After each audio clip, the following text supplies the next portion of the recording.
저는 김민석이라고 합니다. 올해 63이 됐지요. 40년간 공직 생활을 하다가 2년 전에 은퇴했습니다. 제 일상이라는 게 별거 있겠습니까? 그저 단조롭지만 평화로운 날들의 연속이었지요. 아침에 일어나면 늘 하던 대로 뒷산에 올라가 산책을 합니다.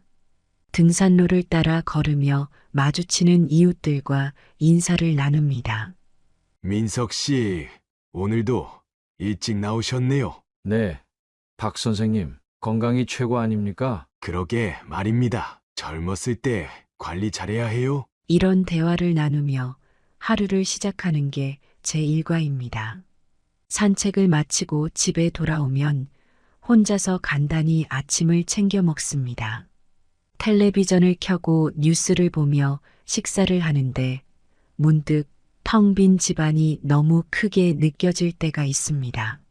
5년 전에 아내와 사별하고 나서 이 큰 집에 저 혼자 남았거든요. 처음엔 적응이 잘 안 됐습니다. 밥을 먹다가도 TV를 보다가도 문득 옆자리가 비어 있다는 게 실감나면 눈물이 나오곤 했지요. 하지만 시간이 지나면서 조금씩 혼자 사는데 익숙해졌습니다. 그래도 가끔은 외로움이 몰려올 때가 있지요. 제게 남은 유일한 낙이라곤 서울에서 직장 생활하는 우리 지영이와의 주말 점심 약속뿐이었습니다. 지영이가 뭐 얼마나 대단한 직장에 다니겠습니까만 그래도 아빠 눈에는 그저 대견하기만 합니다. 매주 토요일이면 지영이가 집에 옵니다. 함께 시장에 가서 장을 보고 저녁 식사를 준비하죠. 지영이가 요리하는 동안 저는 옆에서 이런저런 이야기를 나눕니다. 지영아, 회사 생활은 어떠니? 힘든 건 없고?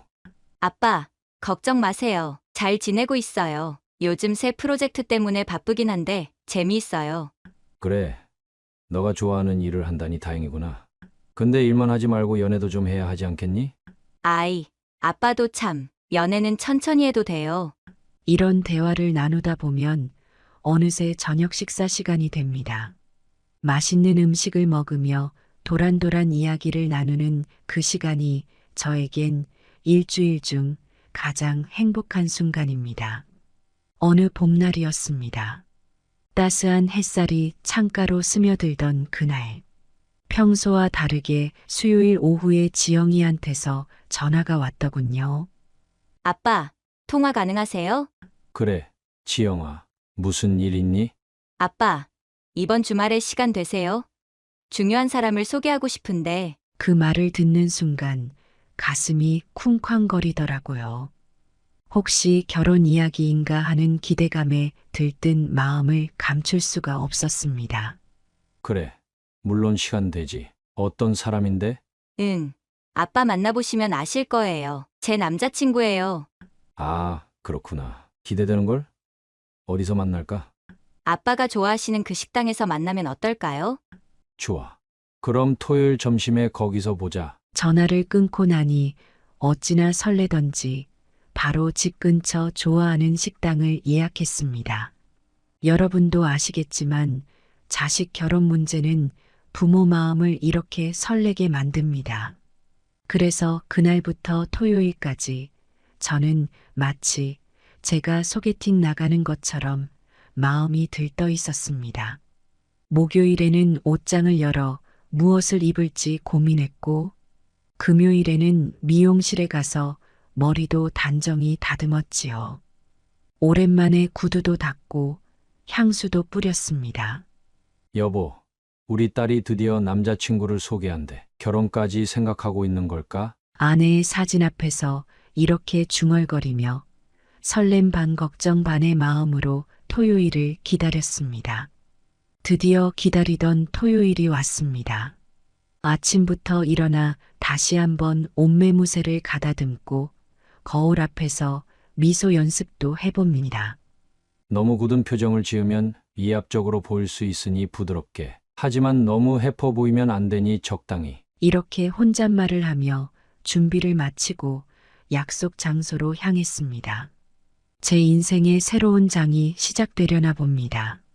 어떤 사람일지, 우리 지영이를 행복하게 해줄 수 있는 사람일지, 이런 생각을 하며 발걸음을 옮기는 제 마음은 이미 예비 사위를 맞이할 준비가 되어 있었습니다. 토요일 아침, 저는 평소보다 일찍 일어나 정성스레 준비를 했습니다. 오랜만에 꺼내 입은 정장이 조금 낡아 보였지만 그래도 제법 단정해 보이더군요. 거울 앞에 서서 넥타이를 매만지며 마음을 가다듬었습니다. 약속 시간보다 30분이나 일찍 도착한 저는 식당 앞에서 서성이고 있었습니다. 봄날의 따스한 햇살이 얼굴에 닿았지만 마음은 여전히 설레고 긴장됐습니다. 그때였습니다. 멀리서 지영이가 키가 훤칠한 남자와 함께 걸어오는 모습이 보였습니다. 저도 모르게 가슴이 콩닥거리더군요. 아빠, 여기 계셨네요. 많이 기다리셨어요? 아니다. 방금 왔단다. 아빠, 제가 소개해 드릴게요. 여기 제 남자친구 이준호예요. 안녕하세요, 아버님. 이준호라고 합니다. 지영이 아버님을 뵙게 되어 영광입니다. 준호는 공손하게 인사를 하며 제게 깊이 고개를 숙였습니다. 첫인상이 참 좋더라고요. 모범적이고 지적으로 보이는 청년이었습니다. 아, 그래. 반갑네. 들어가서 이야기 나누지. 식당에 들어가 자리에 앉았습니다. 준호는 지영이의 의자를 빼주는 세심함을 보였고 저를 배려해 좋은 자리를 권했습니다. 아버님, 평소에 어떤 음식을 좋아하세요? 나야 뭐 가리는 게 없지만 오늘은 자네가 골라보게나. 그럼 제가 추천드려도 될까요? 이 식당의 특선 메뉴가 정말 맛있다고 하던데. 준호는 메뉴를 골라주며 음식에 대해 설명했습니다. 그 모습이 꽤나 세련되어 보이더군요. 식사가 시작되고 우리는 이런저런 대화를 나누기 시작했습니다. 준호군, 무슨 일을 하고 있나? 네, 저는 현재 대형 로펌에서 변호사로 일하고 있습니다. 오, 변호사라. 대단하네. 명문대학교 법대를 졸업한 준호의 말을 들으니 절로 감탄이 나왔습니다. 우리 지영이가 정말 좋은 사람을 만났구나 싶더라고요. 아버님은 어떤 일을 하셨나요? 나야 뭐 평범한 공무원이었지. 아, 그러셨군요. 공직에 계셨다니 정말 존경스럽습니다. 우리나라를 위해 오랫동안 헌신하셨겠어요. 준호의 말에 괜히 가슴이 뿌듯해졌습니다. 대화를 나누면서 준호에 대해 더 많이 알게 되었습니다. 준호군의 부모님은 어떤 일을 하시나? 네, 두 분 다 의사십니다. 아버지는 내과 전문의시고 어머니는 소아과 의사세요. 아, 그렇구나. 의사 부모님이 돼서 자랐으니 공부를 열심히 했겠어. 그렇죠. 어릴 때부터 강남에서 자라면서 좋은 환경에서 공부할 수 있었습니다. 식사를 하면서 준호의 이야기를 들으니 참 모범적이고 똑똑한 청년이라는 생각이 들었습니다. 우리 지영이를 잘 챙겨줄 수 있는 사람 같아 안심이 되더군요. 아버님, 지영이가 아버님 이야기를 많이 해줬어요. 은퇴하신 후에도 매일 등산하신다면서요? 아, 그래. 건강을 위해서 매일 아침 산책을 다녀오지. 정말 대단하세요. 저도 나중에 그렇게 건강관리를 잘하고 싶습니다. 준호는 제 이야기에도 관심을 보이며 귀 기울여 들었습니다. 그 모습이 참 기특해 보이더라고요. 식사를 마치고 나올 때 준호가 계산을 하겠다고 나섰습니다. 아버님, 제가 오늘 식사를 대접하고 싶습니다. 아이고, 그럴 필요 없어. 내가 내겠네. 아닙니다. 처음 뵙는 자리인데 제가 꼭 대접하고 싶습니다. 준호의 진심 어린 모습에 저는 기분 좋게 그의 호의를 받아들였습니다. 식당을 나와 헤어질 때 준호는 다시 한번 깎듯이 인사를 했습니다. 아버님, 오늘 좋은 시간 내주셔서 감사합니다. 앞으로 지영이와 함께 자주 찾아뵙겠습니다. 그래, 조심히 가거라. 지영이와 준호를 배웅하고 집으로 돌아가는 길, 지영이가 전화를 걸어왔습니다. 아빠, 어떠셨어요? 준호 오빠 어땠어요? 글쎄다. 첫인상은 나쁘지 않더구나. 똑똑하고 예의 바른 것 같아. 정말요? 다행이에요. 저도 준호 오빠가 아빠 마음에 들었으면 좋겠다고 생각했거든요. 그래. 앞으로 잘 지내보거라. 하지만 서두르지 말고. 네, 아빠, 걱정 마세요. 그럼 다음에 또 봬요. 전화를 끊고 집에 도착한 저는 아내의 사진 앞에 앉았습니다. 여보, 오늘 우리 딸 남자친구를 봤어. 괜찮아 보이더라고. 당신이 봤으면 어떻게 생각했을까? 그날 밤 저는 오랜만에 편안한 마음으로 잠자리에 들었습니다. 우리 지영이가 좋은 사람을 만난 것 같아 안도가 되면서도 한편으로는 딸을 누군가에게 보내야 한다는 생각에 서글픈 마음도 들었습니다. 제 63번째 생일이 다가왔습니다. 매년 조촐하게 지내던 제 생일을 올해는 지영이가 특별히 챙기고 싶다더군요. 가족들을 모아 식사 자리를 마련했습니다. 아빠, 이번엔 친척들도 다 모시고 잔치하듯이 해요. 준호 오빠도 소개할 겸요. 지영이의 제안에 저는 흔쾌히 동의했습니다. 평소 조용한 성격이라 큰 모임을 좋아하진 않지만 이번만큼은 특별하게 여겨졌거든요.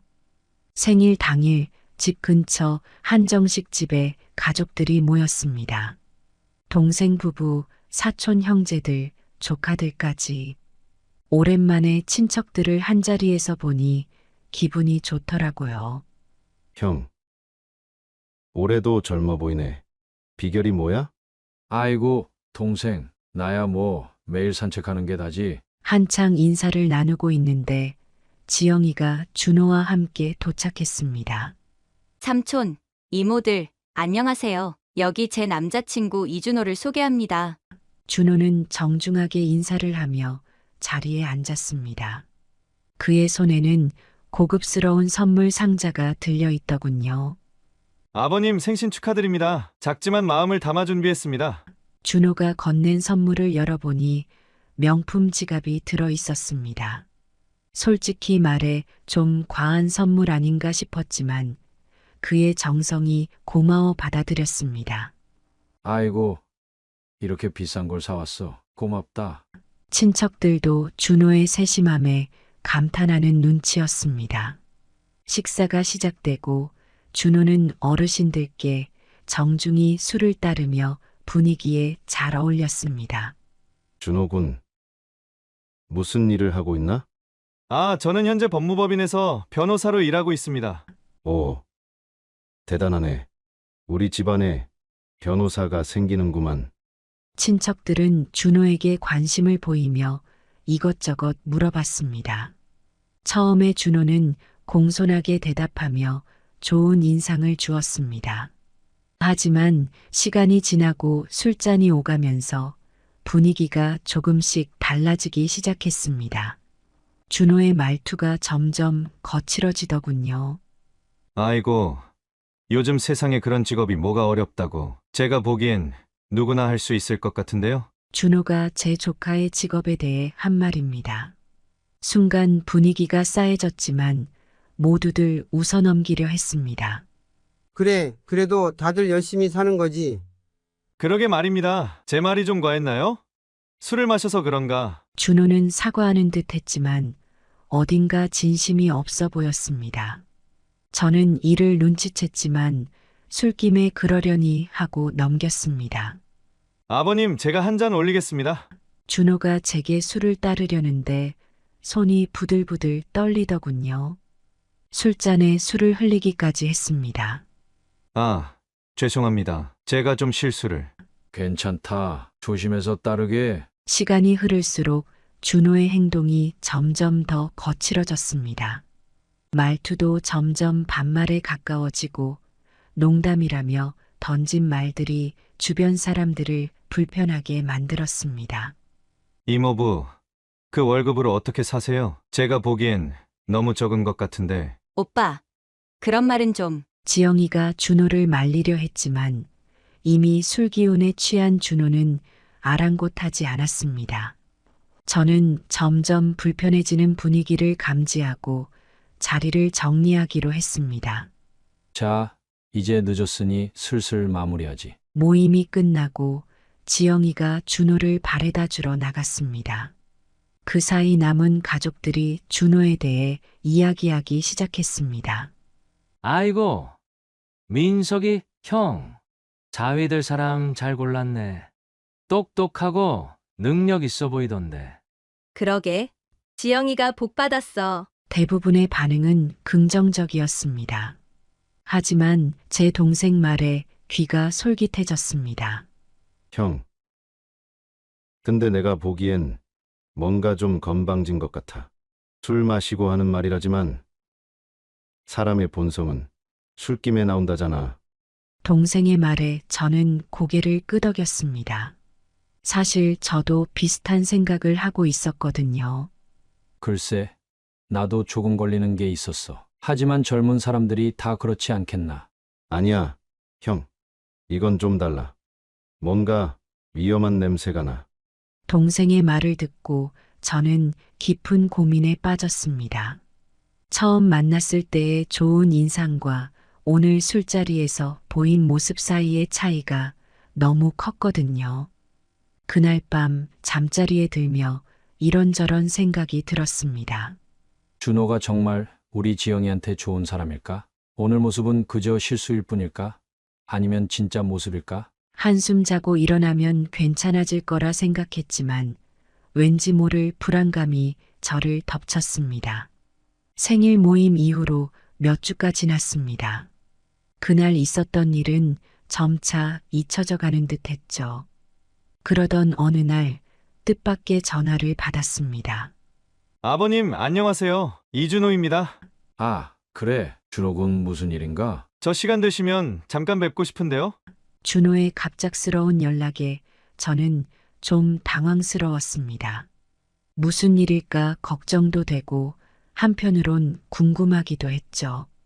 그래. 언제 만날까? 내일 오후에 시간 되세요? 제가 아버님께 필요한 생활용품을 사드리고 싶어서요. 순간 머릿속이 복잡해졌습니다. 사위 될 사람이 장인에게 선물을 사주겠다니 좀 어색하단 생각이 들더군요. 아이고, 그럴 필요 없다. 난 필요한 거 없어. 아니에요, 아버님. 제가 꼭 해드리고 싶습니다. 근처에 큰 마트가 없다고 하셨잖아요. 제가 차로 모시고 가겠습니다. 준호의 고집에 결국 저는 동의하고 말았습니다. 내심 불편했지만 사위 될 사람의 호의를 계속 거절하기도 어려웠거든요. 다음 날 약속 시간이 되자 준호가 정확히 제 집 앞에 나타났습니다. 고급스러운 외제차를 몰고 왔더군요. 아버님, 안녕하세요. 제 시간에 왔습니다. 그래.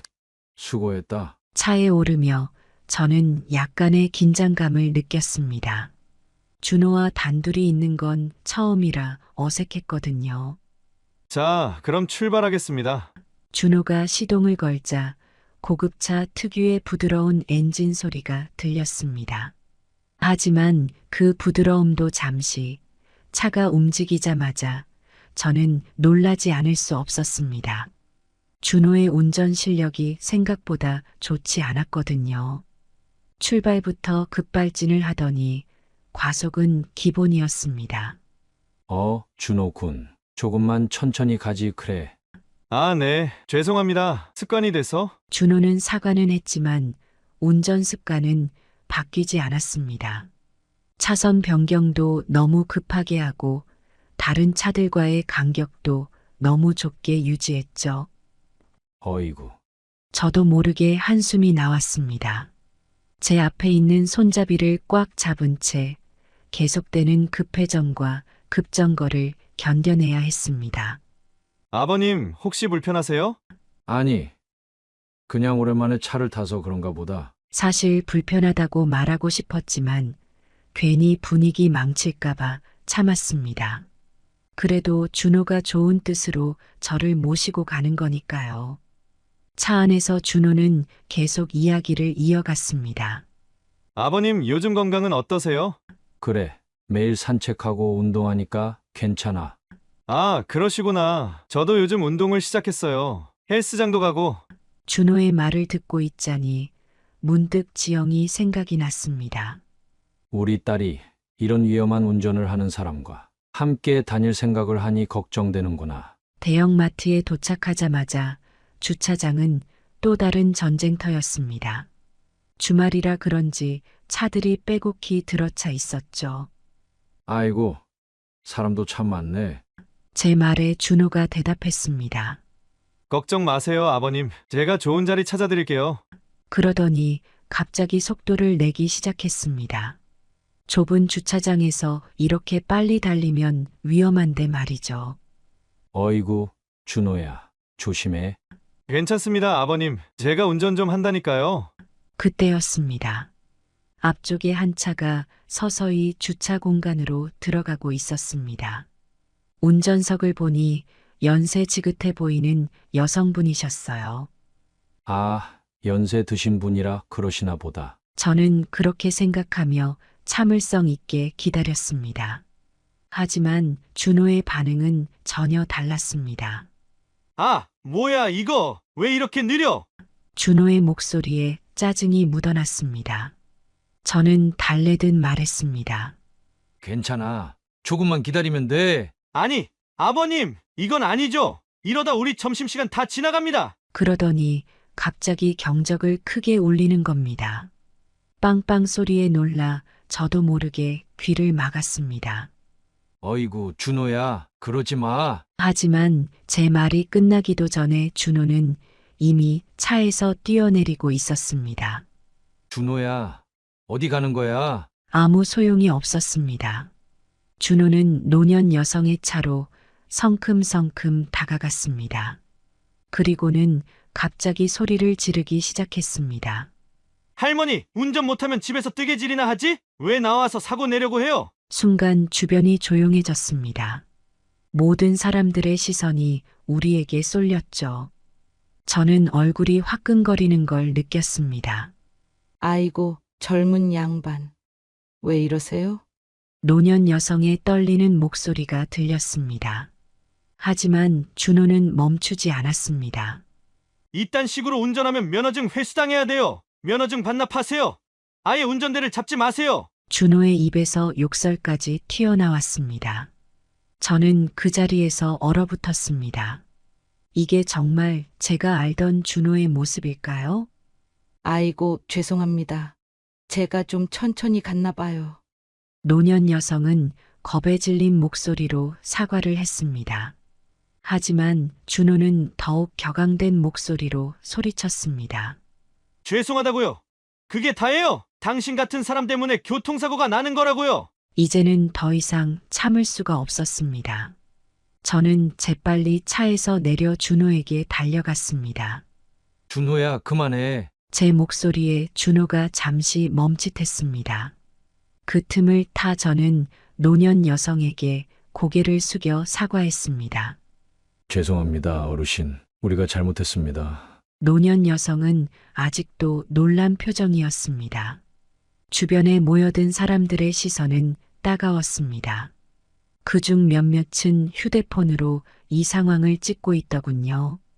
아버님, 왜 제가 잘못한 것처럼 사과하세요? 준호가 불만스러운 목소리로 말했습니다. 저는 그를 쏘아보며 말했습니다. 준호야, 이게 무슨 짓이야?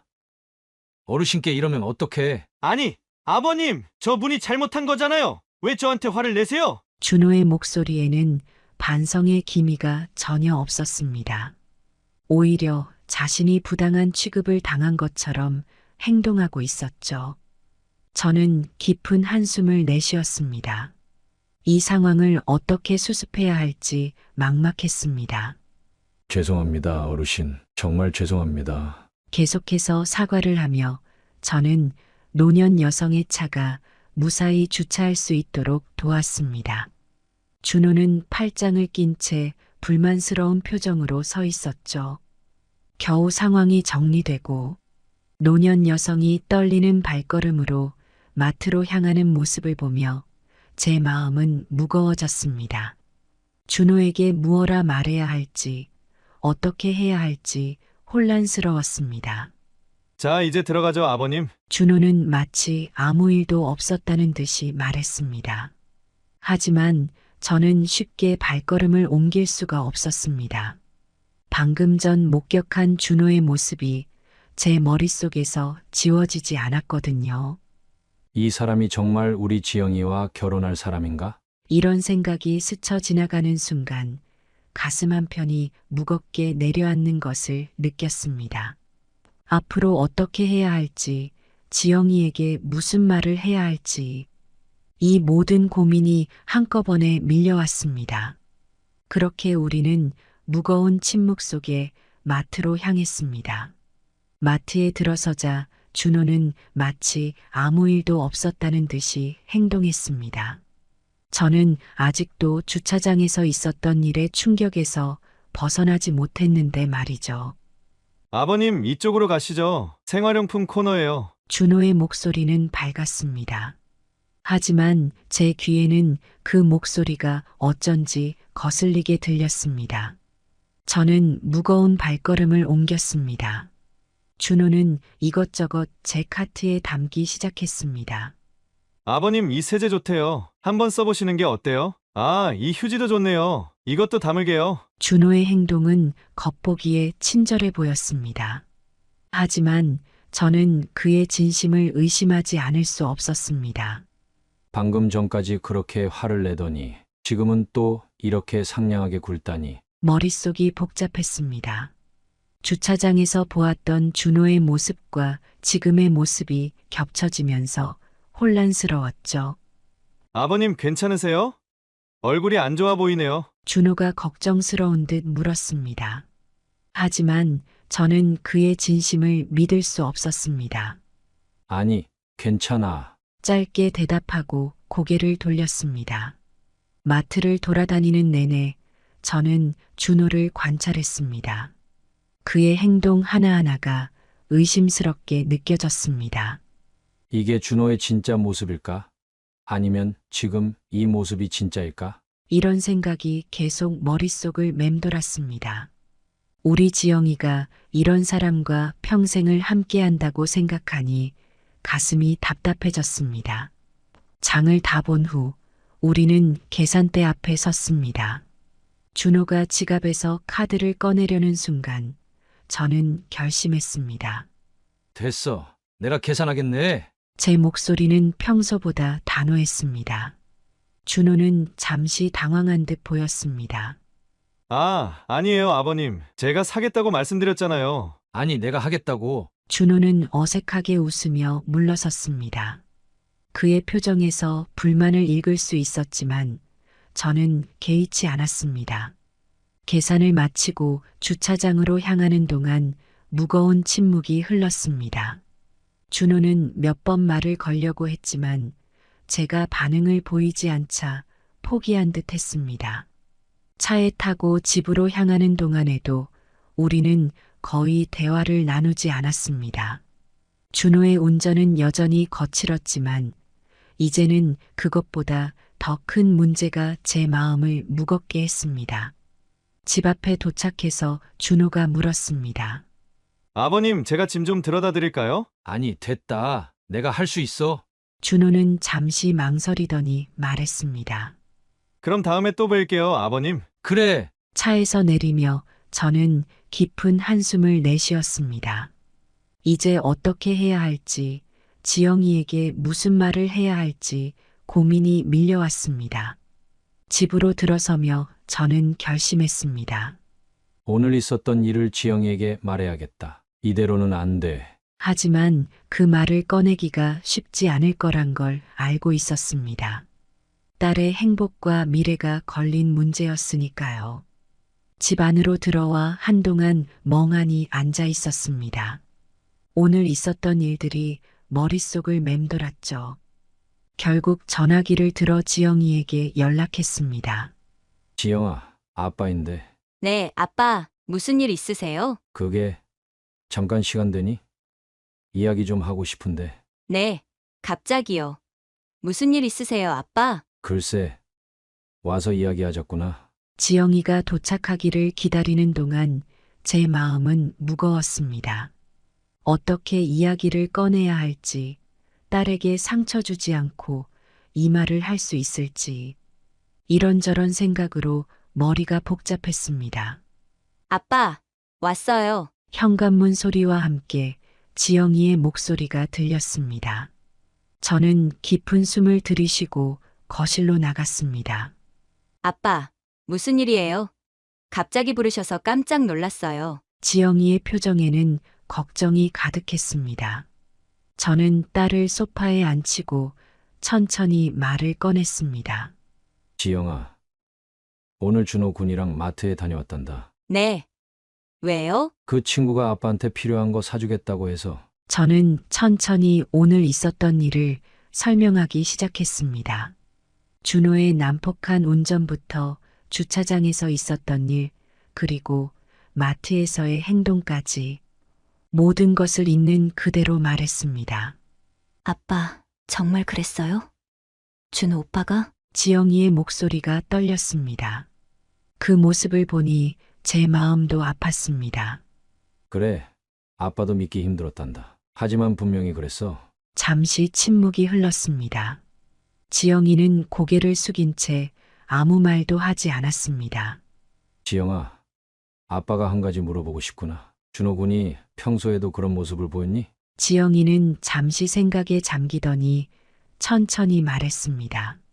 사실 가끔 그런 적이 있었어요. 하지만 그렇게 심하진 않았고 그냥 스트레스 때문이라고 생각했죠. 그랬구나. 저는 딸의 손을 살며시 잡았습니다. 지영아, 준호 군 다시 한번 생각해보는 게 어떻겠니? 제 말에 지영이가 고개를 들었습니다. 지영이의 눈에는 눈물이 고여 있었습니다.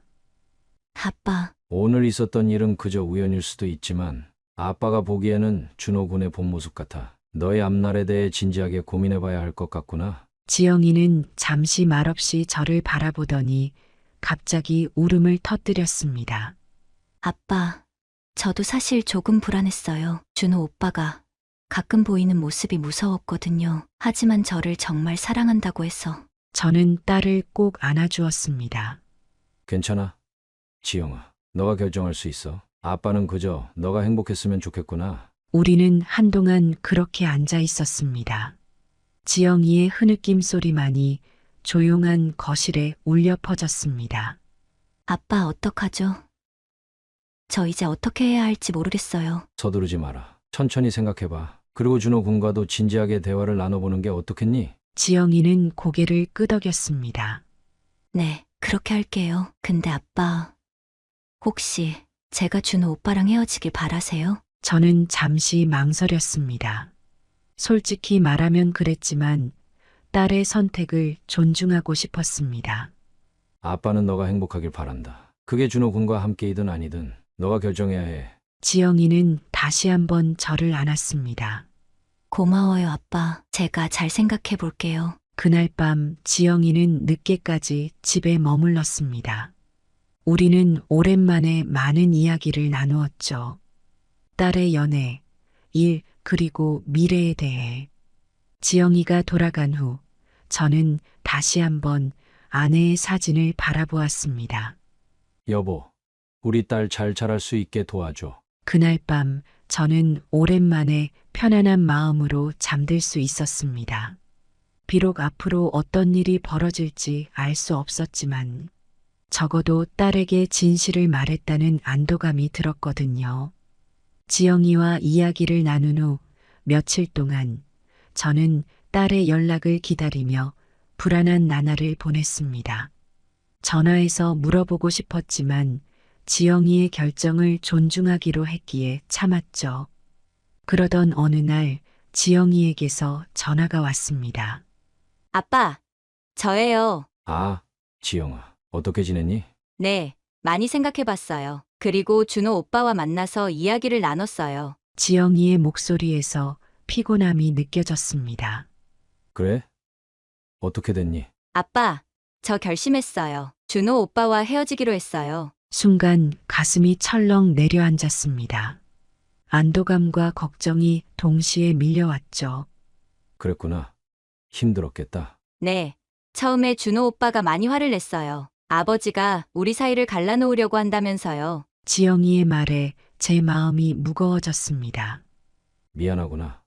지영아, 아니에요, 아빠. 오히려 고마워요. 아빠 덕분에 용기를 낼 수 있었어요. 지영이는 준호와의 대화를 자세히 들려주었습니다. 처음에 준호는 화를 내며 반발했지만 지영이가 단호하게 자신의 입장을 밝히자 점차 수그러들었다고 합니다. 준호 오빠, 우리 이대로는 안 돼요. 당신이 보여준 모습들, 그게 당신의 진짜 모습일 거예요. 저는 그런 사람과 평생을 함께 할 수 없어요. 지영이의 말에 준호는 한동안 아무 말도 하지 못했다고 합니다. 그리고 마지막에는 이렇게 말했다고 하더군요. 알겠어. 너가 그렇게 결심했다면 어쩔 수 없지. 하지만 네 아버지 때문에 우리 사이가 이렇게 된 거야. 아빠, 준호 오빠 말이 맞나요? 제가 잘못한 걸까요? 지영이의 목소리가 떨렸습니다. 저는 단호하게 대답했습니다. 아니다. 지영아, 너의 선택이 옳아. 준호 군의 행동은 그 자신의 문제야. 네 탓도 내 탓도 아니야. 전화를 끊고 나서 저는 한동안 멍하니 앉아 있었습니다. 딸의 결정이 옳다고 생각하면서도 한편으로는 제가 그들의 관계에 개입한 것은 아닌지 걱정되더군요. 그로부터 이틀 후 지영이가 집으로 찾아왔습니다. 현관문을 열자 지영이가 저를 껴안았습니다. 아빠, 지영이의 눈에는 눈물이 고여 있었습니다. 저도 딸을 꼭 안아주었습니다. 지영아, 괜찮니? 네. 아빠, 이제 괜찮아요. 오히려 후련해요. 거실로 들어와 앉은 후 지영이가 말했습니다. 아빠, 정말 감사해요. 아빠가 아니었다면 저는 큰 실수를 할 뻔했어요. 그래도 내가 스스로 결정한 거잖니? 맞아요. 하지만 아빠가 용기를 주셨어요. 아빠가 그때 말씀해 주시지 않았다면 저는 준호 오빠의 그런 모습을 계속 모른 채 살았을 거예요. 지영이의 말에 제 마음이 뭉클해졌습니다. 아빠는 그저 너가 행복하길 바랄 뿐이야. 알아요, 아빠. 정말 고마워요. 우리는 오랫동안 이야기를 나눴습니다. 지영이의 앞으로의 계획, 그동안 있었던 일들, 그리고 우리 가족의 이야기까지. 그날 밤 지영이가 돌아간 후 저는 다시 한번 아내의 사진을 바라보았습니다. 여보, 우리 딸이 큰 결정을 했어. 잘한 걸까? 물론 대답은 없었지만 왠지 아내도 동의할 거라는 느낌이 들었습니다. 이제 새로운 시작입니다. 지영이에게도 저에게도 앞으로 어떤 일들이 기다리고 있을지 모르지만 우리는 함께 헤쳐나갈 수 있을 거라 믿습니다. 그로부터 몇 달이 지났습니다. 지영이는 새로운 삶을 시작했고 저 또한 변화를 겪었습니다. 지영이는 잠시 회사를 휴직하고 자신을 돌아보는 시간을 가졌습니다. 그동안 미뤄왔던 꿈을 위해 공부를 시작했고 새로운 취미도 만들었죠. 저는 이웃들과 함께 봉사활동을 시작했습니다. 특히 독거노인분들을 돕는 일에 관심을 갖게 되었죠. 누군가의 힘이 되어줄 수 있다는 게 얼마나 큰 기쁨인지 깨달았습니다. 우리 부녀의 관계는 그 어느 때보다 돈독해졌습니다. 주말마다 함께 산책을 하며 이야기를 나누는 것이 일상이 되었죠.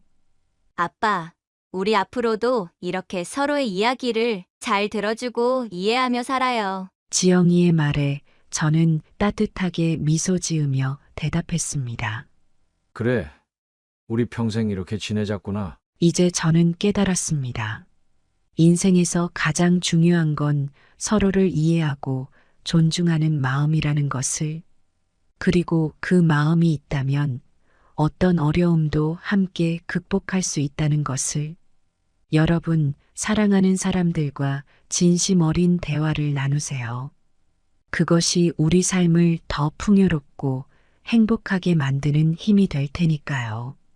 돌이켜보면 제 인생의 가장 큰 위기가 오히려 축복이 되었습니다.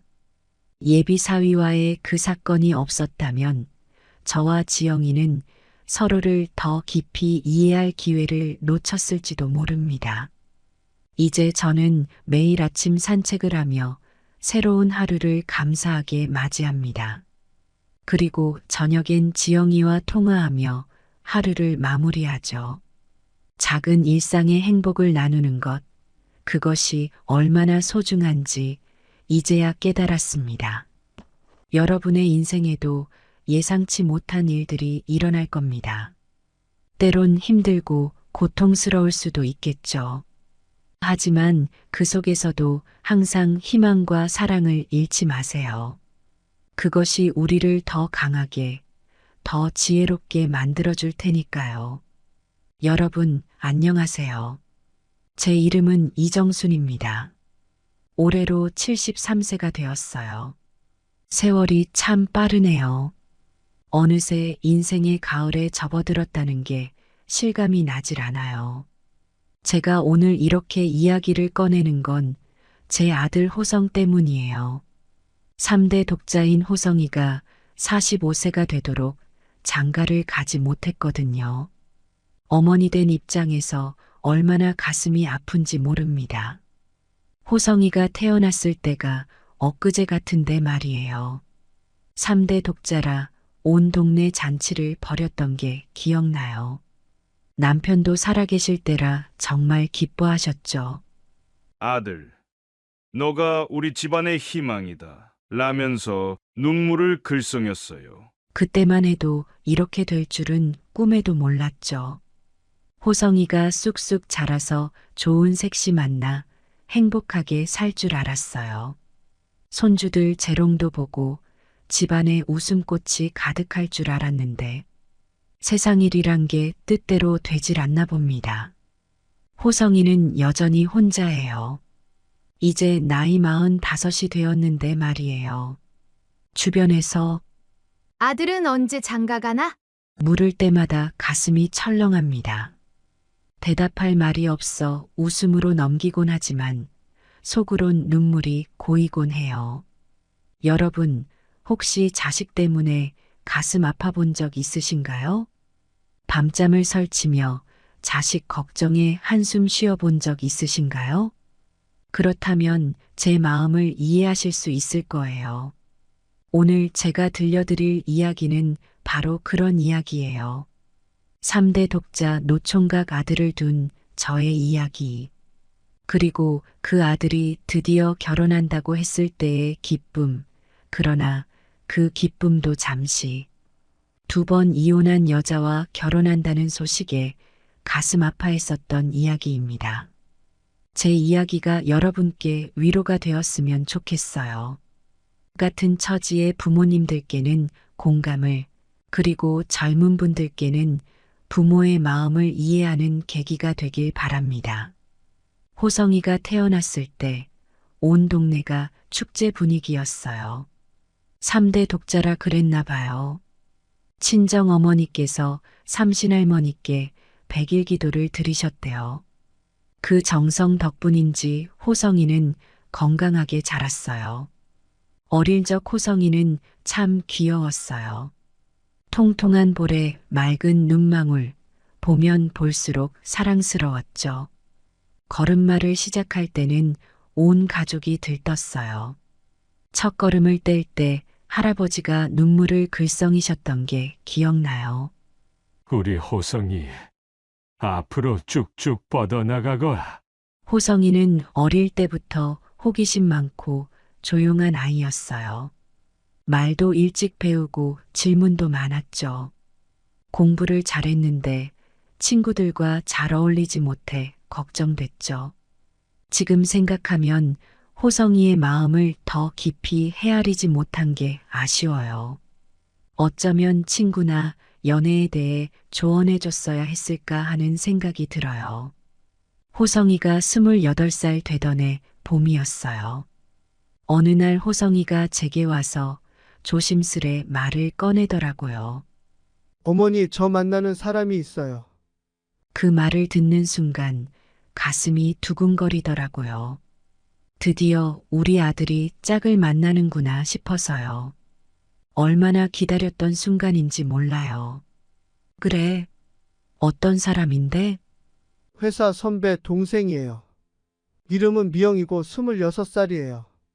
직장도 다니고 성격도 좋아요. 호성이의 말에 저는 속으로 안도의 한숨을 내쉬었어요. 나이도 적당하고 직장도 다닌다니 안정적이어 보였거든요. 그래, 어서 만나보자꾸나. 어머니가 밥 한 끼 삼아.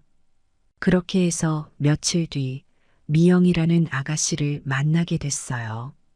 첫인상은 괜찮아 보였어요. 단정한 옷차림에 말투도 조곤조곤했죠. 하지만 가까이서 보니 화장이 너무 진한 게 눈에 띄더라고요. 식사를 하면서 이런저런 얘기를 나눴는데 미영 씨가 말을 할 때마다 뭔가 거슬렸어요. 존댓말을 제대로 하지 않는 것 같기도 하고 말투에 예의가 없어 보이더라고요. 첫 만남이라 긴장해서 그럴 수도 있지 하고 넘겼죠. 그런데 식사가 끝나갈 무렵 미영 씨의 태도가 더욱 안 좋더라고요. 어머님 나이가 어떻게 돼요? 난 호성 오빠랑 결혼하면 시댁이랑 별로 얽매이고 싶지 않거든요. 그래도 호성 오빠가 외아들이라 어쩔 수 없이 모시긴 해야 할 것 같은데. 순간 귀를 의심했어요. 처음 만난 자리에서 이렇게 무례할 수가 있나 싶었죠. 호성이도 당황한 듯 얼굴이 붉어졌어요. 미영아, 그게 무슨 말이야? 어머니께 그렇게 말하면 어떡해? 호성이가 나서서 말했지만 미영 씨는 아무렇지도 않은 듯 대꾸했어요. 왜? 나 솔직한 거 좋아하잖아. 어차피 결혼하면 알게 될 텐데 뭐. 그리고 호성 오빠, 우리 신혼집은 시댁이랑 멀리 살자. 난 시어머니랑 매일 얼굴 보고 싶지 않아. 저는 할 말을 잃었어요. 이런 며느리감이라니 도저히 믿기지 않았죠. 호성이도 당황한 기색이 역력했어요. 미영아, 그만해. 어머니께 실례잖아. 하지만 미영 씨는 아랑곳하지 않고 계속 말을 이어갔어요. 그리고 호성 오빠, 결혼하면 월급은 다 나한테 줘. 내가 관리할 거야. 오빠는 돈 관리 못 하잖아. 그리고 주말엔 나랑 꼭 데이트해야 돼. 친구들 만나는 건 줄여. 그 말을 듣는 순간 제 눈앞이 캄캄해졌어요. 이런 사람과 우리 호성이가 평생을 살아갈 수는 없다고 생각했죠. 호성이의 표정을 보니 그도 불편해하는 게 역력했어요. 자리를 파하고 집으로 돌아오는 길, 차 안에서 호성이에게 물었어요. 호성아, 정말 그 사람이랑 결혼할 생각이니? 호성이는 한참을 망설이더니 대답했어요. 어머니, 저도 오늘 많이 당황했어요. 미영이가 그런 면이 있는 줄 몰랐어요. 제가 잘 모르고 있었나 봐요. 그 말을 듣고 안도의 한숨을 내쉬었어요. 다행히 우리 아들도 문제가 있다는 걸 알아챈 것 같았거든요. 호성아, 결혼은 평생의 일이야. 서로를 정말 잘 알아야 해. 오늘 본 미영 씨의 모습이 그 사람의 진짜 모습일 거야. 좀 더 시간을 두고 잘 생각해 보는 게 어떨까? 호성이는 고개를 끄덕였어요. 네, 어머니. 저도 그게 좋을 것 같아요. 좀 더 알아가 보고 결정할게요. 그렇게 해서 호성이는 미영 씨와의 관계를 다시 생각해 보기로 했어요. 얼마 후 호성이가 찾아와 미영 씨와 헤어졌다고 하더라고요. 어머니, 역시 미영 씨는 제 짝이 아닌 것 같아요. 그동안 제가 미처 못 봤던 면들이 많더라고요. 그 말을 듣고 안심이 되면서도 한편으론 마음이 아팠어요. 우리 아들이 상처받진 않았을까 걱정되더라고요. 하지만 이번 일을 겪으면서 호성이가 조금은 더 성장한 것 같아 다행이라는 생각도 들었어요. 그때는 제가 잘한 선택이라고 생각했어요. 하지만 지금 와서 돌아보면 그게 호성이의 첫 인연이자 마지막 인연이 될 줄은 몰랐네요. 그 뒤로 호성이는 연애 얘기를 일절하지 않더라고요. 가끔 그때 내가 너무 성급했나 하는 생각이 들어요. 하지만 어머니로서 최선의 선택을 했다고 믿어요. 단지 그 뒤로 호성이에게 좋은 인연이 없었던 게 안타까울 뿐이에요. 여러분, 자식의 인연을 막는다는 건 정말 조심스러운 일이에요. 하지만 때로는 그게 자식을 위하는 길일 수도 있죠. 여러분이라면 어떻게 하셨을까요? 그 일이 있고 나서 세월이 참 빠르게 흘러갔어요. 어느새 호성이가 30을 넘기고 40을 바라보더니 결국 45이 되었네요. 그 사이 주변 사람들은 다들 결혼하고 아이도 낳고 그랬는데 우리 호성이만 제자리 걸음이었어요. 해마다 명절이면 친척들이 모여 이야기를 나눌 때마다 가슴이 아팠어요. 정순 씨, 호성이는 아직도 장가 못 갔어. 그러게 말이야. 3대 독자가 이러면 어쩌나. 괜찮은 처자 없나? 소개라도 해줘야 하는 거 아니야? 그럴 때마다 웃으면서 넘기곤 했지만 속으로는 눈물이 났어요. 우리 호성이가 괜찮은 사람을 만나지 못해 얼마나 외로울까 싶어서요. 한 번은 호성이에게 물어봤어요.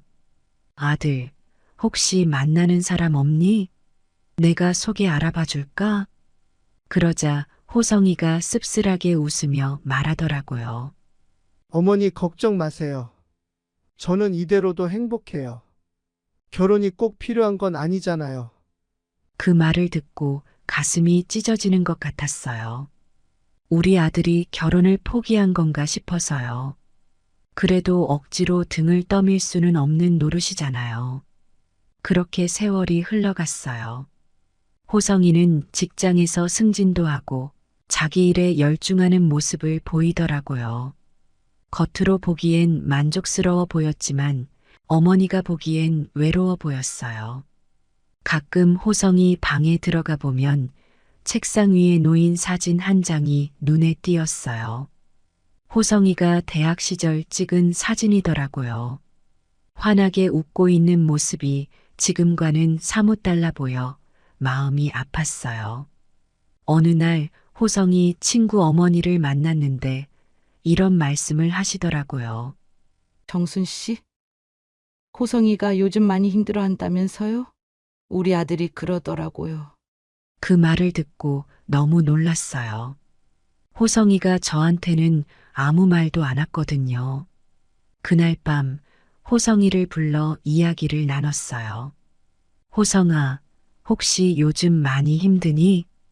호성이는 처음엔 괜찮다고 하더니 결국 털어놓더라고요. 사실 많이 외로워요, 어머니. 주변의 친구들은 다 결혼하고 가정을 꾸렸는데 저만 이러고 있으니까요. 그 말을 듣는 순간 눈물이 왈칵 쏟아졌어요. 우리 아들이 그동안 얼마나 힘들어했을지 생각하니 가슴이 미어지더라고요. 미안하다, 아들아. 내가 너 마음을 몰라줘서. 그날 밤 호성이와 오랜만에 마음을 터놓고 이야기를 나눴어요. 호성이의 고민, 두려움, 그리고 희망까지 모든 걸 들었죠. 그 뒤로 저는 호성이의 행복을 위해 더 노력했어요. 교회 아주머니들한테 소개를 부탁하기도 하고 결혼 정보회사도 알아봤죠. 하지만 쉽지 않았어요. 호성이 나이가 있다 보니 마땅한 상대를 찾기가 어려웠거든요. 그러던 어느 날 기적 같은 일이 일어났어요. 호성이가 퇴근하고 들어오더니 환하게 웃으면서 말하는 거예요. 어머니, 제가 좋아하는 사람이 생겼어요. 그 말을 듣는 순간 온 세상을 다 가진 것 같았어요. 드디어 우리 아들에게도 봄이 온 거죠. 하지만 그 기쁨도 잠시. 호성이의 다음 말에 가슴이 철렁 내려앉았어요. 근데 그 사람 2번 이혼했어요. 그 순간 머릿속이 하얘지는 것 같았어요. 2번 이혼한 여자라니. 그게 우리 호성이의 결혼 상대자라니. 여러분은 어떻게 생각하세요? 자식의 행복과 집안의 체면, 둘 중 어느 것을 선택해야 할까요? 저는 그때 정말 힘든 선택의 기로에 서게 됐어요. 호성이의 말을 듣고 처음엔 어떻게 반응해야 할지 몰랐어요.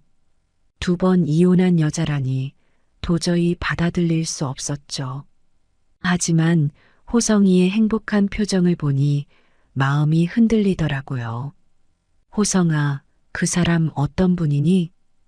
호성이는 눈을 반짝이며 말했어요. 어머니 정말 좋은 사람이에요. 이름은 김미란이고요. 저보다 3살 많아요. 회사에서 만났는데 정말 따뜻하고 이해심 많은 여자예요. 호성이의 말을 들으니 복잡한 감정이 들었어요. 한편으론 우리 아들이 드디어 사랑을 찾았다는 게 기뻤지만 다른 한편으론 그 사람의 과거가 걱정되더라고요. 3살이나 더 많다고? 그런데 왜 2번이나 이혼을 한 거니? 호성이는 잠시 머뭇거리더니 조심스레 말을 이어갔어요. 첫 번째 결혼에서는 남편 때문이고 2번째는 시댁 때문이래요. 자세한 사연은 만나서 들어보세요. 전 남편과 시댁이 많이 괴롭혔나 봐요. 저는 의문이 들었어요. 과연 그 사람이 우리 호성이와 잘 살 수 있을까? 며칠 동안 잠도 제대로 못 잤어요. 어떻게 해야 할지 몰라 눈물로 밤을 지새웠죠. 한편으론 호성이의 행복을 빌면서도 다른 한편으론 그 결혼을 막고 싶었어요. 결국 잠 못 이루는 밤을 보내고 난 후 호성이를 불러 이야기를 나누기로 했어요. 호성아, 할 말이 있다. 호성이는 제 표정을 보더니 무슨 일인지 짐작했는지 조용히 앉았어요. 그 여자와의 결혼, 나는 반대한다. 제 말에 호성이의 얼굴이 굳어졌어요. 왜 어머니? 미란이가 어떤 사람인지 모르시잖아요. 그래. 하지만 2번이나 이혼한 사람과 결혼하는 건 너무 위험해. 너의 인생이 걸린 문제야. 2번 이혼한 사람과 결혼 허락하는 부모가 어디 있어? 호성이는 말없이 고개를 숙였어요. 제 마음도 아팠지만 아들을 위해서라면 이렇게라도 해야 한다고 생각했어요. 호성아, 세상에는 좋은 여자가 많아. 그 여자 말고 다른 사람을 만나보는 건 어떠니? 하지만 어머니, 전 미란이를 사랑해요. 사랑이 전부는 아니야. 결혼 생활에는 더 많은 것이 필요해. 과거의 상처, 주변의 시선, 이 모든 걸 견딜 자신 있니? 호성이는 대답하지 못했어요. 제 말이 맞다는 걸 알면서도 마음으로는 받아들이기 힘들어하는 것 같았어요. 어머니, 조금만 더 생각할 시간을 주세요. 그래, 천천히 생각해봐. 하지만 내 말도 꼭 기억하렴. 그렇게 이야기를 마치고 호성이가 방으로 들어갔어요. 문을 닫는 소리에 제 마음도 무거워졌죠. 하지만 이게 옳은 선택이라고 믿었어요. 아들의 앞날을 위해서라면 지금은 강해져야 한다고 생각했으니까요. 그렇게 하루를 보내고 저는 결국 그 여자를 만나보기로 했어요. 호성이가 얼마나 좋아하는지 봤으니 최소한 한 번은 만나봐야겠다고 생각했죠. 약속을 잡았고 약속 당일 떨리는 마음으로 카페에 갔어요. 그리고 그곳에서 미란이를 처음 봤죠. 첫인상은 단정하고 차분해 보였어요. 눈빛이 맑고 따뜻했죠. 안녕하세요, 어머님. 저는 김미란이라고 합니다. 라고 하면서 공손하게 인사를 하더라고요. 목소리도 부드럽고 예의 바른 것 같았어요. 네, 반갑습니다. 앉으세요. 처음엔 어색한 분위기였지만 차츰 이야기를 나누다 보니 진솔한 모습이 보이더라고요. 어머님, 제가 2번의 이혼 경력이 있다는 걸 아시죠? 정말 죄송합니다. 하지만 저는 호성 씨를 진심으로 사랑합니다. 제 과거가 문제가 된다면 어떤 노력이라도 하겠습니다. 눈을 쳐다보니 눈에 눈물이 고이는 걸 봤어요. 그 순간 얼마나 힘든 시간을 보냈을지 짐작이 갔어요. 첫 번째 결혼에서는 남편의 손찌검에 시달렸어요. 참고 또 참았지만 견딜 수 없어서 결국 이혼을 선택했죠. 두 번째 결혼에서는 시댁의 괴롭힘이 너무 심했어요. 며느리가 아니라 하녀 취급을 당했어요. 그녀의 이야기를 들으며 가슴이 아팠어요. 어떤 여자가 그런 고통을 겪었는데도 다시 일어설 수 있을까 싶었죠. 그래서 결혼에 대한 두려움이 컸어요. 다시는 하지 않겠다고 다짐했죠. 그런데 호성 씨를 만났어요. 처음으로 진정한 사랑을 느꼈어요. 호성 씨는 제게 상처 주지 않고 늘 존중해줘요. 어머님, 제발 저희의 사랑을 인정해 주세요. 그녀의 진심 어린 말에 마음이 흔들렸어요. 하지만 아직도 걱정이 되더라고요. 미란 씨, 당신의 마음은 알겠어요. 하지만 우리 호성이가 상처받진 않을까요? 혹시 또 이혼하게 되면 어쩌죠? 그녀는 고개를 숙이더니 천천히 말했어요. 어머님, 저는 절대로 호성 씨를 상처 주지 않을 거예요. 제 인생의 마지막 기회라고 생각하고 최선을 다하겠습니다. 어머님께서 허락해 주신다면 제 목숨을 걸고 호성 씨를 행복하게 해드리겠습니다. 그 말을 듣는 순간 눈물이 왈칵 쏟아졌어요. 그녀의 진심이 느껴졌거든요. 고마워요. 당신의 진심을 믿겠습니다. 하지만 약속해 주세요.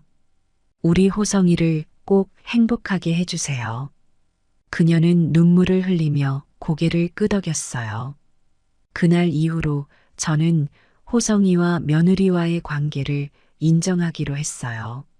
물론 주변의 시선이 걱정되긴 했지만 그들의 행복이 더 중요하다고 생각했죠.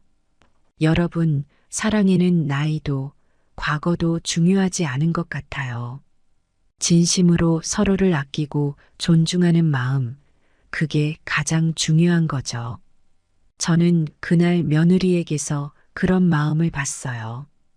호성이와 미란이의 결혼 준비가 시작됐어요. 처음엔 모든 게 순조로워 보였죠. 두 사람이 행복해하는 모습을 보니 저도 덩달아 기뻤어요.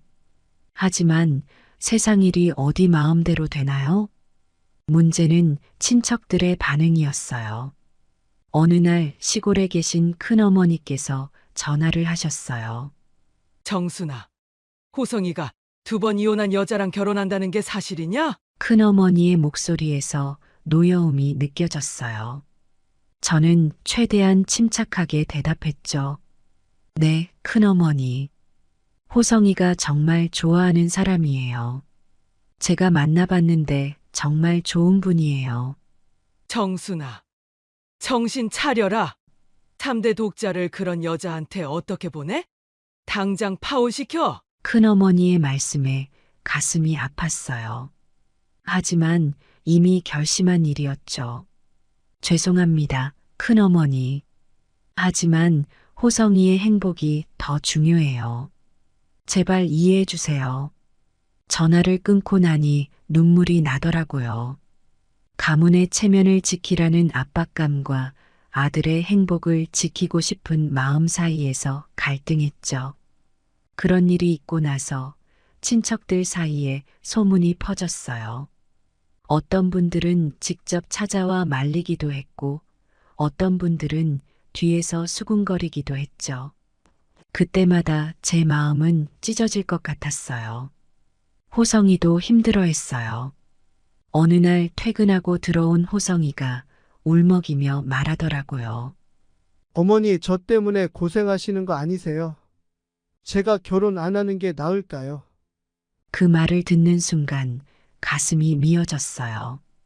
저는 호성이를 꼭 안아주며 말했죠. 아니야, 호성아. 너의 행복이 가장 중요해. 나는 괜찮으니까 걱정하지 마.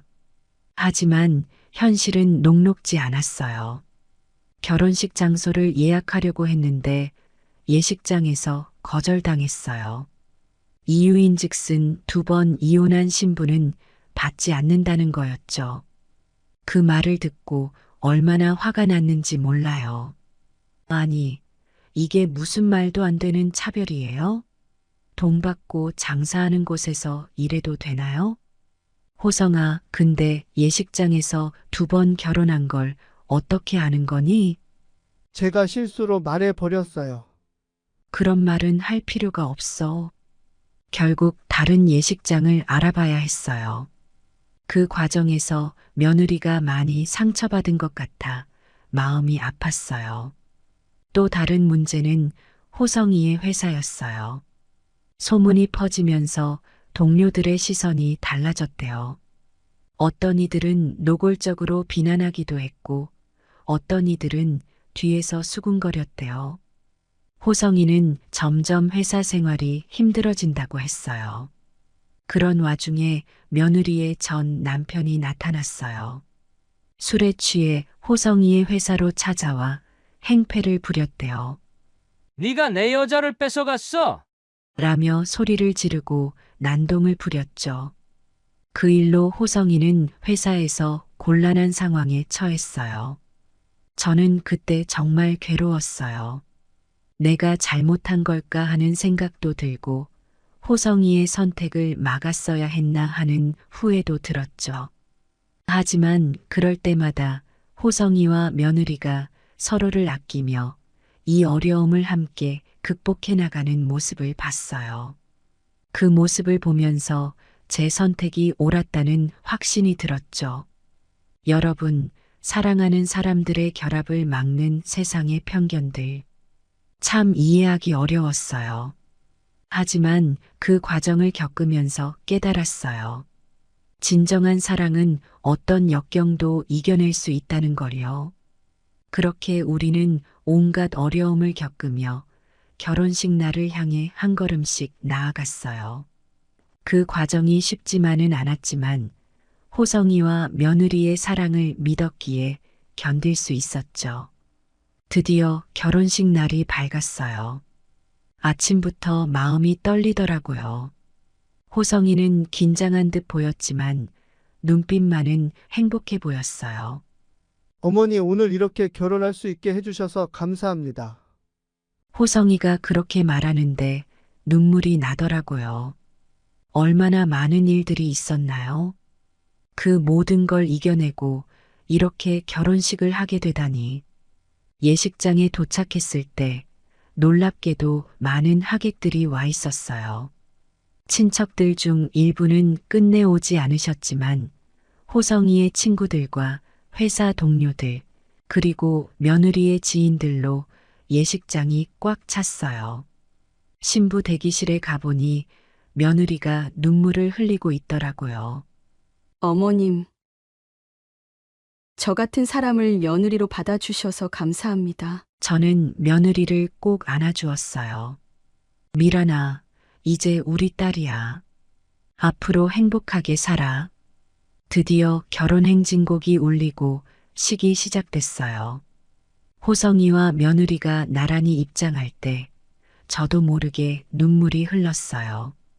우리 아들이 드디어 행복한 가정을 이루는구나 싶어서요. 주례 선생님의 말씀이 특히 기억에 남아요. 사랑은 과거를 묻지 않습니다. 오직 현재와 미래만을 봅니다. 두 분의 결합은 진정한 사랑의 승리입니다. 앞으로의 인생에서 서로를 더욱 아끼고 존중하며 살아가시기 바랍니다. 그 말씀을 듣는데 가슴이 뭉클해지더라고요. 식이 끝나고 하객들과 인사를 나눌 때 뜻밖의 일이 있었어요. 큰어머니께서 오신 거예요. 정순아, 내가 너무했구나. 호성이가 저렇게 행복해하는 걸 보니 내가 잘못 생각했던 것 같다. 큰어머니의 말씀에 눈물이 왈칵 쏟아졌어요. 큰어머니, 와주셔서 감사합니다. 그렇게 결혼식은 무사히 끝났어요. 하지만 그것이 끝이 아니었죠. 새로운 시작이었어요. 결혼 후 호성이와 며느리는 신혼집에서 새 삶을 시작했어요. 처음엔 걱정도 많이 했지만 두 사람이 서로를 얼마나 아끼는지 보니 안심이 되더라고요. 어느 날은 호성이가 찾아와서 이렇게 말하더라고요. 어머니 정말 감사합니다. 미란이가 얼마나 좋은 사람인지 몰라요. 제 인생에서 가장 행복한 시간을 보내고 있어요. 그 말을 듣는데 가슴이 뿌듯했어요. 며느리도 자주 찾아와 살뜰히 챙겨주곤 했어요. 명절 때면 정성스럽게 음식을 준비해 오고 평소에도 자주 전화해서 안부를 묻곤 했죠. 어머님, 오늘은 어떠세요? 제가 점심 갖다 드릴까요? 그런 며느리의 모습을 보면서 제 선택이 옳았다는 확신이 들었어요. 하지만 모든 게 순탄했던 건 아니에요. 결혼 1년쯤 지났을 때 호성이와 며느리 사이에 갈등이 생겼어요. 서로의 생활 방식 차이 때문이었죠. 호성이는 조용히 책을 읽는 걸 좋아하는데 며느리는 활발하게 외출하고 친구들을 만나는 걸 좋아했거든요. 어느 날 호성이가 찾아와 고민을 털어놓더라고요. 어머니, 저희가 잘 맞지 않는 것 같아요. 미란이랑 자주 다투게 돼요. 그 말을 듣고 가슴이 철렁 내려앉았어요. 설마 이혼하려는 건 아니겠지? 하는 생각에 눈앞이 캄캄해졌죠. 하지만 침착하게 대응하려고 노력했어요. 호성아, 결혼 생활은 원래 그래. 서로 다른 두 사람이 만나 하나가 되는 과정이니까. 시간이 걸리는 법이야. 미란이와 잘 대화해 보렴. 다행히 호성이와 며느리는 대화로 문제를 해결해 나갔어요. 서로의 차이를 인정하고 존중하는 법을 배워갔죠. 그 과정을 지켜보면서 두 사람의 사랑이 더욱 깊어지는 걸 느낄 수 있었어요. 결혼 3년째 기쁜 소식이 들려왔어요. 며느리가 임신한 거예요. 어머님, 저 아기가 생겼어요. 사실 나이 때문에 아기는 포기했었거든요. 며느리가 수줍게 말하는데 그 순간 온 세상을 다 얻은 것 같았어요. 드디어 손주를 볼 수 있다니 얼마나 기쁘던지. 정말 하늘이 내려준 기적 같은 선물이었습니다. 임신 기간 동안 호성이는 정말 좋은 남편이었어요. 며느리의 입덧을 걱정하며 매일 아침 죽을 끓여주고 힘들 때마다 옆에서 힘이 되어 주었죠. 며느리도 호성이의 사랑에 감동받아 더욱 행복해 보였어요. 그리고 마침내 우리 귀여운 손주가 태어났어요. 호성이의 눈에서 행복의 눈물이 흘러내리는 걸 봤어요. 며느리도 지친 기색 속에서도 환하게 웃고 있더라고요. 어머님, 우리 아기 예쁘죠? 그 말을 듣는데 가슴이 벅차올랐어요. 이제야 정말 가족이 된 것 같았거든요. 지금 우리 손주는 3살이 됐어요. 얼마나 귀엽고 사랑스러운지 몰라요. 호성이와 며느리는 정말 좋은 부모예요. 서로를 존중하면서 아이를 사랑으로 키우고 있죠. 가끔 과거를 돌아보면 참 많은 일이 있었다는 생각이 들어요. 처음에 며느리의 과거 때문에 망설였던 것, 주변의 반대를 무릅쓰고 결혼을 허락했던 것, 그리고 그 후에 여러 어려움들. 하지만 지금의 행복한 모습을 보면 그 모든 게 값진 경험이었다는 생각이 들어요. 여러분, 사랑에는 조건이 없는 것 같아요. 나이도 과거도 중요하지 않아요. 진심으로 서로를 아끼고 존중하는 마음, 그게 가장 중요한 거죠. 우리 호성이와 미란이가 그걸 보여줬어요. 이제 제 이야기도 막바지에 접어들었네요. 이 모든 일을 겪으면서 많은 것을 배웠어요. 여러분께 제가 깨달은 점들을 나누고 싶어요. 첫째, 편견을 버리는 게 중요해요. 처음 며느리의 이혼 경력을 알았을 때 저도 많이 망설였어요. 하지만 그녀의 진심을 알게 되면서 제 편견이 얼마나 잘못됐는지 깨달았죠. 사람은 과거가 아닌 현재의 모습으로 판단해야 해요. 둘째, 자식의 행복이 가장 중요해요. 주변의 시선 때문에 고민했지만 결국 호성이의 행복을 선택했어요. 그게 옳은 선택이었다고 믿어요. 부모님들, 자식의 행복을 위해서라면 때론 세상의 시선을 무시할 용기도 필요해요. 셋째, 사랑은 어려움을 이겨낼 수 있어요. 호성이와 며느리는 많은 난관을 겪었지만 서로에 대한 사랑으로 모든 걸 극복했어요. 진정한 사랑이라면 어떤 어려움도 이겨낼 수 있다고 믿어요. 넷째, 소통이 중요해요. 결혼 초기에 호성이와 며느리가 갈등을 겪었을 때 대화로 해결해 나갔죠. 서로의 차이를 인정하고 존중하는 법을 배웠어요. 가족 간의 소통이 얼마나 중요한지 깨달았어요. 다섯째, 용서와 이해의 마음을 가져야 해요. 며느리의 과거를 용서하고 이해하려 노력했어요. 그 결과 오히려 더 좋은 관계를 만들 수 있었죠. 용서는 상대방뿐만 아니라 나 자신도 자유롭게 만들어요. 여섯째, 가족의 의미를 다시 생각해 봐야 해요. 혈연만이 가족은 아니에요. 서로 사랑하고 아끼는 마음, 그게 진정한 가족을 만드는 거예요. 며느리는 혈연 관계가 아니지만 이제 우리 가족의 소중한 일원이에요. 마지막으로 행복은 우리가 만들어가는 거예요. 처음엔 두렵고 불안했지만 우리 가족 모두가 노력해서 지금의 행복을 만들어냈어요.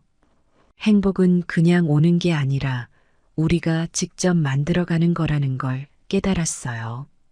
여러분, 인생은 참 예측할 수 없는 것 같아요. 제가 이런 경험을 하게 될 줄 누가 알았겠어요? 하지만 이 모든 과정이 저를 더 성장시켰다고 생각해요. 더 넓은 마음을 가지게 됐고, 진정한 사랑과 가족의 의미를 알게 됐으니까요.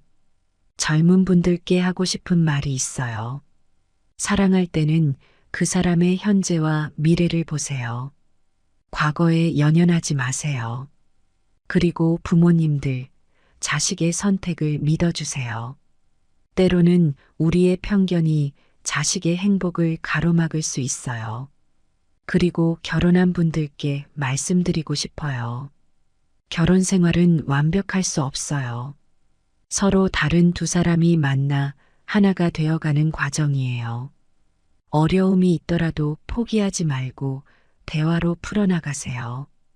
그 과정에서 더 깊은 사랑을 만들어갈 수 있을 거예요. 마지막으로 모든 분들께 말씀드리고 싶어요. 편견과 선입견을 버리세요. 열린 마음으로 세상을 바라보세요. 그러면 더 넓은 세상, 더 깊은 사랑을 경험할 수 있을 거예요. 제 이야기가 여러분께 작은 위로와 희망이 되었기를 바랍니다. 여러분의 인생에도 행복과 사랑이 가득하기를 진심으로 기원합니다. 감사합니다.